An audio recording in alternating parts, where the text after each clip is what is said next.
Bonjour tout le monde. Faut-il acheter de l'or en ce moment? J'ai entendu pas mal de monde récemment parler d'achats extrêmement conséquents, ce qui m'a un petit peu interpellé vu le contexte tendu que l'on connaît actuellement. J'ai pensé à 2 ou 3 éléments nouveaux à apporter à notre réflexion à tous, donc je refais une vidéo sur le sujet. Merci à tous les membres du Discord, vos contributions sont très précieuses. Le lien pour nous rejoindre est en description si vous êtes intéressé. En fin de vidéo, je vous montrerai le contenu de ma dernière commande. Allez, je commence par quelques signaux qui nous disent « Stop, ce n'est plus le moment d'acheter ». D'abord, la situation à l'Est, qui semble se stabiliser un petit peu. La guerre n'est pas finie, mais la menace nucléaire s'estompe. La panique initiale semble passer, le cours de l'or pourrait donc baisser rapidement si les négociations avancent. J'ai regardé, plus tôt cette semaine, la dernière vidéo de Tradosaur, que je vous mets également en description. Pour lui, que ce soit or ou argent, on n'est plus du tout sur ce qu'il appelle une zone d'accumulation rationnelle. Il nous incite, avec la retenue qui est la sienne, à différer nos achats. Comme il est directement intéressé au chiffre d'affaires de la société au coffre, qui vend des métaux précieux, le fait que lui me dise d'attendre, ça pèse carrément dans la balance. Si vous vous intéressez un peu à l'analyse technique, abonnez-vous à sa chaîne, c'est très bien fait. Un petit drapeau rouge de plus, sur mon site préféré, que vous connaissez bien, et sur lequel il n'y a jamais eu de minimum d'achat, on ne peut plus, temporairement j'espère, passer de commandes inférieures à 1000 €. Ils sont tellement sous l'eau qu'ils sont obligés d'en arriver là pour essayer de livrer leurs clients en moins d'un mois. Pour l'or, comme pour beaucoup de choses, il faut acheter quand personne n'en parle, pas quand tout le monde se jette dessus.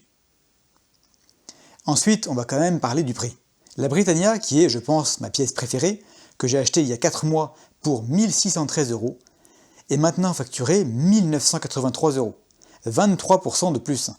On achète de l'or pour préserver son pouvoir d'achat. Mais est-ce que acheter à ce prix-là, ce n'est pas justement acheter ce qui a le plus augmenté? Bon, à part l'essence peut-être. Les délais de livraison sont particulièrement longs en ce moment. Vous dépensez de l'argent en passant commande, mais vous allez passer plusieurs semaines probablement sans la contrepartie en métaux précieux que vous attendez. Et vous êtes totalement tributaire de l'approvisionnement des références que vous avez demandées. Si vous achetez pour vous rassurer, c'est raté. C'est pour ça qu'il faut se préparer à l'avance. Et je finis avec ce qui est probablement le plus important, et que j'ai tendance à laisser de côté sur une chaîne dédiée à l'or et à l'argent. C'est pas bien, donc je corrige ça aujourd'hui. Ces métaux, l'or et l'argent, ne servent qu'à stocker la valeur, faute de mieux. On doit tous se poser la question, avant de passer commande, est-ce que nos euros pourraient être mieux utilisés? Par exemple, ce mois-ci, plutôt que d'acheter un souverain supplémentaire, je remplace mon frigo. Il n'est pas vraiment en panne, mais il fonctionne moyennement, et surtout, le jour où il ne marchera plus du tout, je ne veux pas tomber sur une rupture de stock ou ne pas avoir le choix du modèle. Je décide donc, dans ce contexte de hausse des prix, d'investir dans du matériel qui me servira tous les jours, plutôt que d'immobiliser du capital par défaut. L'or doit passer après le reste. Remplacer le matériel vieillissant par du neuf, c'est bien. Mais ce qui est neuf, il faut également l'entretenir correctement, pour qu'il dure le plus longtemps possible. J'accorde, par exemple, le plus grand soin à l'entretien de ma voiture. Si grâce à ça, elle dure 5 ans de plus, l'économie sera de l'ordre de 10 à 15 000 € pour moi, pour le prix de quelques vidanges supplémentaires seulement. C'est de l'argent plutôt bien investi. Il existe également des dépenses qui permettent des économies récurrentes. Je reste dans le domaine automobile. En 2020, j'ai fait modifier ma voiture pour qu'elle roule à l'éthanol, pour le prix de 3 souverains à peu près à l'époque. Il m'a fallu 1 an pour rentabiliser l'investissement, mais maintenant, je peux acheter 3 souverains par an avec les économies réalisées.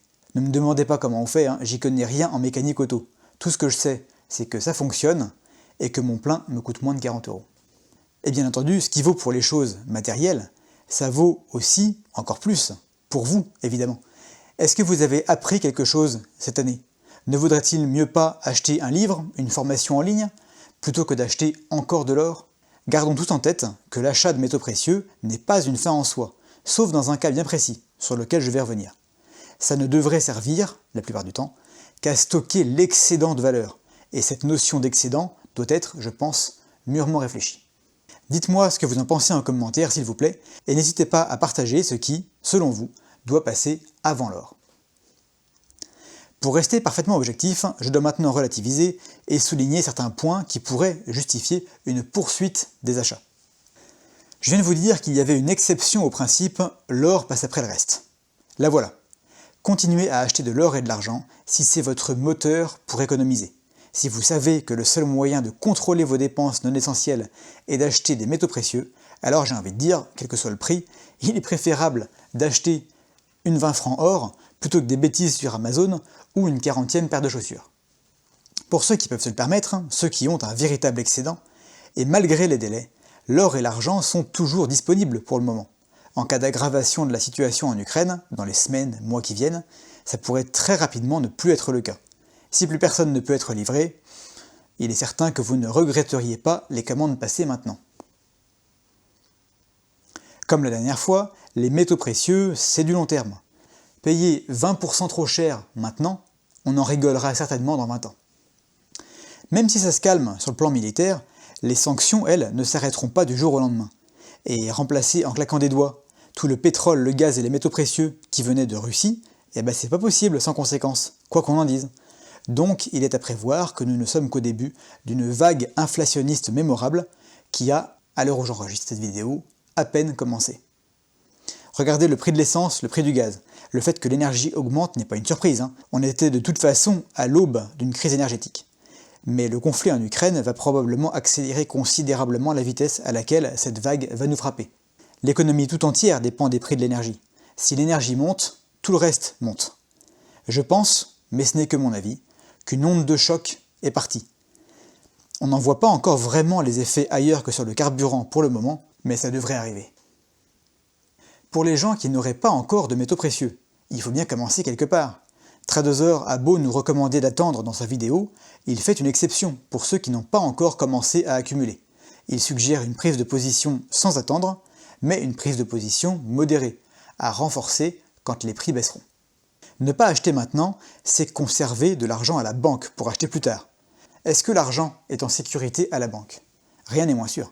Si vous avez beaucoup de liquidités, en sortir une petite partie peut être une bonne idée. Pas forcément en or d'ailleurs. Avez-vous à la maison une petite réserve de billets de banque au cas où? Pas forcément grand chose, il faudrait pas qu'on vous les vole, mais même quelques centaines d'euros en cas de bank run, ça peut faire la différence. Et je reparle du prix pour finir.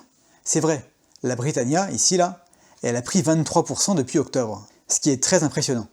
Mais d'autres pièces ont beaucoup moins monté que ça. J'en reparle en fin de vidéo, avec une petite sélection des meilleures affaires du moment, selon moi. Voilà, on est bien avancé maintenant. Comment prendre sa décision? Je vous propose un petit atelier qui va, peut-être, vous aider. J'affiche le cours de l'or sur TradingView et je le décale un petit peu à gauche pour qu'il reste de la place à droite. Imaginez que vous achetiez maintenant et que la guerre cesse le lendemain, que les sanctions contre la Russie soient allégées, que le Covid disparaisse, tout dans la même semaine. Le cours de l'or, il ressemblera peut-être à ça. Et vous, vous avez acheté ici. Comment est-ce que vous vous sentez? Maintenant, on dit que vous n'achetez pas. Le lendemain, la Russie annonce étendre son offensive. Les sanctions les plus dures sont appliquées strictement, l'inflation atteint 20% par an et il est impossible de mettre la main sur le moindre gramme d'or. Le cours de l'or pourrait ressembler à ça. Mais vous n'avez pas acheté ici. Comment est-ce que vous vous sentez? Il n'y a pas de bonne réponse qui marche tout le temps. Tout ceci est hautement émotionnel, bien plus émotionnel que rationnel, pour beaucoup de gens, moi y compris, même si je fais des efforts. Laquelle de ces deux situations vous paraît la plus insupportable? Votre réponse, maintenant, vous l'avez.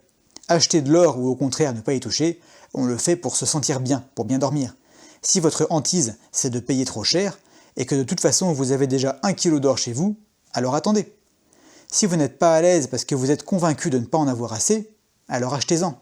Et si comme moi, vous êtes un petit peu entre les deux, et qu'en plus vous avez une chaîne YouTube sur les métaux précieux à faire tourner, alors achetez, mais un petit peu. Parmi ces pièces ici, il y a ce que j'ai reçu en février. Une petite commande sympathique en ces temps troublés. On a le plaisir d'accumuler encore un petit peu, tout en se disant qu'on a acheté parmi les références les moins chères, et que de toute façon, même si les prix baissent, on pourra passer une autre commande. Si vous décidez d'acheter, j'ai fait un petit tour pour vous des prix du moment. J'ai calculé les primes pour quelques pièces habituellement réputées, pour leur bon rapport quantité-prix. Voyons ce qu'il en est en ce moment. Une once d'or Britannia, la prime a plus que doublé. Maintenant on est à 8,9%. ce n'est clairement pas la meilleure affaire en ce moment. Mais elle est toujours aussi belle, et elle a cours légal, ce qui est un avantage. Cours légal, ce n'est pas le cas de la 20 francs or. Même si on regarde la moins chère aujourd'hui, la CRS, eh bien la prime est tout de même de 8,8%. Ce n'est pas loin du double de d'habitude. La hausse des primes n'épargne pas la 10 florins, 4,8% pour une pièce qui était souvent une excellente façon d'accumuler de l'or. C'est toujours la prime la plus basse que j'ai pu trouver, mais ça a bien monté quand même. Et c'est pareil pour la 50 pesos, 4,8% alors que j'ai payé 2% de prime pour celle-ci. Et je finis par ma pièce du moment, le souverain britannique. J'avais décidé d'en acheter quelques-uns avant que la guerre n'éclate, et je suis heureux de constater que je vais pouvoir continuer, avec une prime de 5,8% pour les moins chers, Édouard VII et George V. Je trouve que c'est une bonne option en ce moment pour ceux qui veulent continuer leurs achats. Cours légal, prime raisonnable, excellente notoriété, format accessible sans être trop petit, beaucoup d'avantages qui en font ma pièce du moment.